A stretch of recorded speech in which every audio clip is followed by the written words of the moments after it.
আসলে ভাই বিম কত ইঞ্চি হবে এটা তো বলা সম্ভব না। আর বিম কত ইঞ্চি হবে সেটা যদি আপনি সঠিকভাবে জানতে চান তাহলে কিন্তু এরকম বিমের যে ডিজাইন সেই ডিজাইনটা আপনাকে বুঝতে হবে। যেমন এখানে দেখুন আমাদের এই বিমটা 10 বাই 15 ইঞ্চি আর এই বিমটা হচ্ছে 16 নম্বর বিম। এই 16 নম্বর বিম এখানে আপনি 10 বাই 15, এই 10 বাই 15 বুঝতে হলে পরে আপনাকে বুঝতে হবে বিমের যেটা এই পাশ দেখতে পাচ্ছেন এটা হচ্ছে বিমের হাইট। এই বিমের হাইটটা হচ্ছে এখানে 15 ইঞ্চি। আর বিমের যেটা মুখ থাকে শাটারিং করার পরে যেখানে আপনারা শাটারের মুখ টানা মারেন কাট মারেন সেটা হচ্ছে আপনার এই 10 ইঞ্চি। এই 10 ইঞ্চি এই 15 ইঞ্চি আবার অনেক ড্রয়িং এ দেখবেন এখানে 18 ইঞ্চি থাকতে পারে, 20 ইঞ্চিও থাকতে পারে, 24 ইঞ্চিও থাকতে পারে। তো এইখানে যেটা সব থেকে বেশি থাকবে সেটা মনে করবেন আপনার বিমের হাইট। আর সেটাই হচ্ছে আপনার বিমের মাপ। এখন কথা হচ্ছে যে বিম আপনার যত ইঞ্চি হোক না কেন এই বিমের মধ্যে কিন্তু আপনার যেটা ছাদ থাকবে সেই ছাদ ঢালাই সহ কিন্তু আপনার এখানে বিমের হাইটটা থাকতে পারে। এখন মনে করুন আমাদের এই বিমটা এখানে 15 ইঞ্চি আছে, আমাদের ছাদের হাইট হবে 10 ফিট।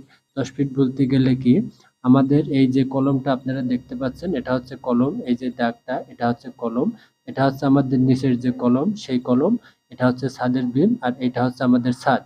এখন আমাদের নিচের ছাদ থেকে এই বিমের যে ছাদ হবে উপরে সেই পর্যন্ত আমাদের 10 ফিট।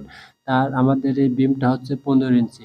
তাহলে আমরা এই কলমটা ঢালাই করব, আমাদের ঢালাই করতে হবে কত 8 ফিট 9 ইঞ্চি। এই কলমটা আমাদের 8 ফিট 9 ইঞ্চি ঢালতে হবে। ঢালার পরে আমাদের 15 ইঞ্চি বিম চলে গেলে পুরাপুরি আমাদের 10 ফিট মেকআপ। এভাবে কিন্তু আপনি বুঝবেন যে আপনার বিমটা কত ইঞ্চি হবে আর আপনার কলমটা কয় ফিট ঢালতে হবে। আর বিম কত ইঞ্চি হবে সেটা বুঝতে হলে পারে অবশ্যই আপনাকে এই অপশনটা ভালোভাবে বুঝতে হবে। যেটা এখানে আমাদের যেটা 15 ইঞ্চি দেখতে পাচ্ছেন এই জিনিসটা আপনাকে খুব ভালোভাবে বুঝতে হবে। আর ছাদের বিম চেনার উপায় হচ্ছে একটাই, এই যে এফ বিম দেখতে পাচ্ছেন, এফ বিম দেখলে মনে করবেন এটা ছাদের বিম। আর এটা হচ্ছে বিমের সিরিয়াল নাম্বার, এটা হচ্ছে কত নম্বর বিম। আর এটা হচ্ছে বিমের হাইট। আর এইটা হচ্ছে আমাদের বিমের পাশ, বিমের পাশ 10, বিমের হাইট 15, বিম নাম্বার 16, এফ বিম 16।